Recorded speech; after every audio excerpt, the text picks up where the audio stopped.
जहां एक तरफ पाकिस्तान में हो गया है बड़ा हमला, तो वहीं दूसरी तरफ चाइना अपनी सेना उतार रहा है पाकिस्तान में, जो भारत के लिए बड़ा खतरा है। और इन सब के बीच में भारत के शेयर बाजार ने सारे रिकॉर्ड तोड़े हैं। जियोपॉलिटिक्स में बहुत कुछ चल रहा है, हमेशा की तरह जानने को मिलेगा बहुत कुछ। आइए जानते हैं इन खबरों को विस्तार। पाकिस्तान के खैबर पख्तूनख्वा में गुरुवार देर रात हुए आतंकी हमले में 6 सुरक्षा अधिकारियों की मौत हो गई, जबकि 11 घायल हुए हैं। आतंकी संगठन तहरीके तालिबान पाकिस्तान ने इसकी जिम्मेदारी ली है। आतंकियों ने वजीरिस्तान शहर में एक सिक्योरिटी पोस्ट पर हमला किया था। पाकिस्तानी सेना आतंकियों को पकड़ने के लिए इलाके में ऑपरेशन चला रही है, पर ये एक ऐसा हमला है जिस हमले के बाद पाकिस्तान भी हिल गया है। वैसे आपको बता दूं, पाकिस्तान में अब आए दिन ये रोज की बात हो गई है और इसी वजह से पाकिस्तान और चाइना संयुक्त सुरक्षा कंपनियों की स्थापना के लिए एक समझौता करने जा रहे हैं। इस समझौते से पाकिस्तान में चीनी सैनिकों की तैनाती का रास्ता खुल जाएगा। चीन का कहना है कि इस सुरक्षा समझौते से पाकिस्तान में काम कर रहे हजारों चीनी नागरिकों की सुरक्षा की जाएगी, क्योंकि कई घातक आतंकवादी हमलों में उनकी $multi-billion के निवेश को खतरे में डाल दिया है। हालांकि विशेषज्ञों को शक है कि चीन की कोशिश पाकिस्तान के रास्ते भारत को घेरने की है। पाकिस्तान पहले ही चीन की मदद से पाकिस्तान अधिकृत कश्मीर, गिलगिट बाल्टिस्तान समेत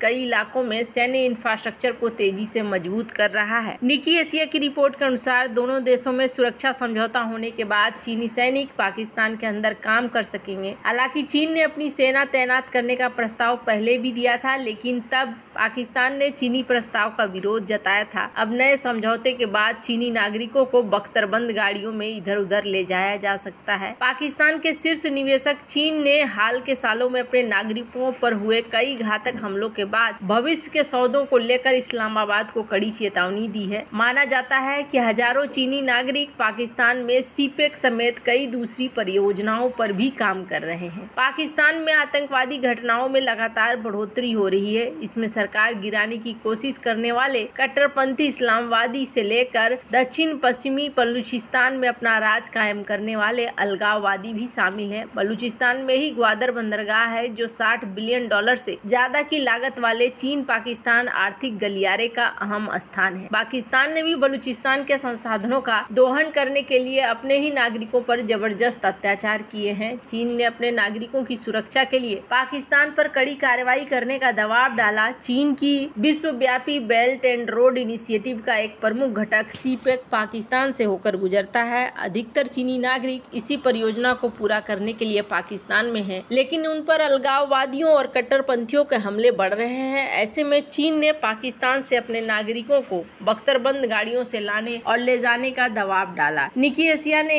एक अनाम सूत्र के हवाले से कहा कि प्रस्तावित संयुक्त सुरक्षा कंपनियों के ढांचे के तहत पाकिस्तानी कर्मी बाहरी घेरे में होंगे। चीनी कर्मी चीनी नागरिकों की सुरक्षा के लिए आंतरिक घेरे में होंगे। इसका उद्देश्य चीनी सुरक्षा कर्मी और आम पाकिस्तानी नागरिकों के बीच न्यूनतम संपर्क सुनिश्चित करना है। चीन 2022 से ही मांग कर रहा है कि पाकिस्तान चीनी सुरक्षा कंपनियों को अपने नागरिकों को सुरक्षा करने की अनुमति दे, लेकिन पाकिस्तान ने चीन की मांग को बार बार खारिज किया है। अब देखना होगा कि आने वाले समय में क्या आता है, क्या यहाँ पर अपने सेना को उतार पाता है। वैसे भी पहले भी एक डॉक्यूमेंट लीक हुआ था, जिस डॉक्यूमेंट में भारत और अमेरिका दोनों के लिए टेंशन वाली डॉक्यूमेंट था ये। इसमें पाकिस्तान ने हमेशा चीन और अमेरिका के साथ अपने संबंधों को संतुलित करने की कोशिश की है। वहीं अमेरिका और चीन दोनों ही पाकिस्तान में राजनीतिक अस्थिरता का फायदा उठाकर अपना प्रभाव बढ़ाने की कोशिश करते रहे हैं। ड्रॉप साइट न्यूज ने सीक्रेट दस्तावेजों के आधार पर दावा किया है कि पाकिस्तान ने चीन से ग्वादर में एक सैन्य बेस बनाने के लिए जगह देने का वादा किया था। ये तब हुआ था जब अमेरिका को लुभाने में कामयाब नहीं हो सका था। इसके अलावा बीजिंग की लंबे समय से चली आ रही पाकिस्तान के अंदर संयुक्त सैन्य अभियानों को अधिकृत करने की मांग पर भी इस्लामाबाद ने भरोसा दिया था। रिपोर्ट कहती है कि अमेरिका के संबंधों की बेहतरी के प्रयास में 2022 के अक्टूबर में पाकिस्तान के सैन्य प्रमुख कमर जावेद बाजवा अमेरिका की यात्रा पर गए थे। बाजवा अमेरिका को आश्वस्त करना चाहते थे कि पाकिस्तानी सेना अमेरिका की ओर देख रही है, न कि चीन या रूस की तरफ। अमेरिका में बाजवा ने वादा किया कि बीजिंग के मुकाबले वॉशिंगटन के लिए पाकिस्तानी सेना की प्राथमिकता पर जोर दिया जाएगा। पाकिस्तान की कोशिश अमेरिका का पहले जैसा समर्थन और विश्वास हासिल करने की थी, जिसमें उसे कामयाबी नहीं मिल पाई। अमेरिकी दांव के विफल होने के बाद पाकिस्तानी अधिकारी चीन के साथ अपने संबंधों को सुधारने में तेजी लेकर आए। दस्तावेजों से पता चलता है कि चीन को लुभाने के लिए पाकिस्तान ने उससे वादा किया कि ग्वादर के बंदरगाह पर सैन्य अड्डे के लिए बीजिंग मंजूरी दी जाएगी। साल 2021 में अमेरिका और पाकिस्तान के संबंधों में खटास आने लगी। इसी साल मार्च में पाक सेना प्रमुख कमर बाजवा ने व्यक्तिगत रूप से चीन के रक्षा मंत्री से मुलाकात की। इस दौरान बाजवा ने कहा था कि चीन एक बहुत ही महत्वपूर्ण पड़ोसी है, उसने हमें कई तरह से मदद की है। पाकिस्तानी खुफिया आकलन में वह चीन को अमेरिका की तुलना में ज्यादा अहम रणनीतिक सहयोगी मानता है। कश्मीर क्षेत्र में दोनों एक मंच पर दिखे। साल 2019 में भारत सरकार ने आधिकारिक तौर पर कश्मीर का विशेष दर्जा हटा दिया, यानी केवल पाकिस्तान के लिए बल्कि चीन के लिए भी उकसावे की बात थी,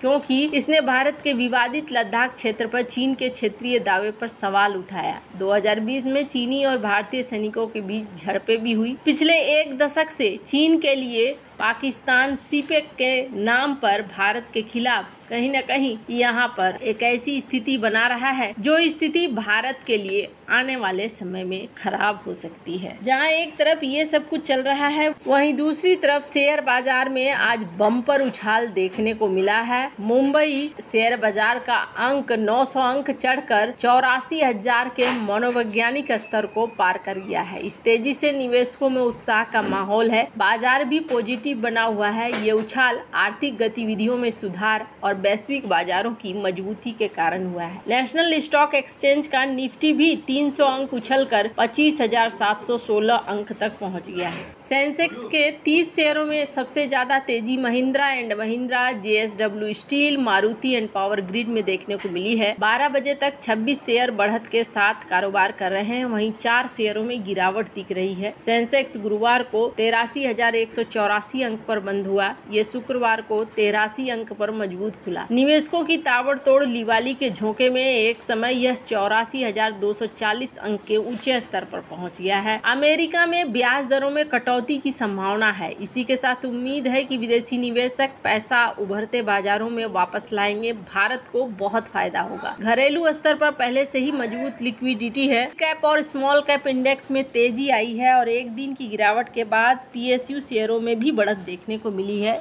MK ग्लोबल ने अपने हालिया स्टडी नोट में कहा है कि अगर फेड के बाजार दरों में कमी के चक्र से अमेरिका में रिस्क ऑन रैली शुरू हो जाती है तो भारत में FPI का प्रवाह तेजी से होने की संभावना है। ब्रोकरेज ने कहा है कि भले ही वैल्यूएशन व्यापक शेयर बाजार के लिए उछाल को सीमित करें, लेकिन ये विदेशी फ्लो गिरावट से बचाने के लिए पर्याप्त गति पैदा करेंगे। माना जा रहा है कि अमेरिका में ब्याज दरों से कमी से उभरते बाजारों में FPI का पैसा वापस आएगा और जिससे भारत को बहुत ज्यादा फायदा होने वाला है और ये यहाँ पर होता हुआ भी दिख रहा है। वैसे आपको क्या लगता है, इन सब मामले में आपकी क्या राय है, कमेंट कर जरूर बताएं। जल्द मिलते हैं अगले वीडियो में नई खबर के साथ।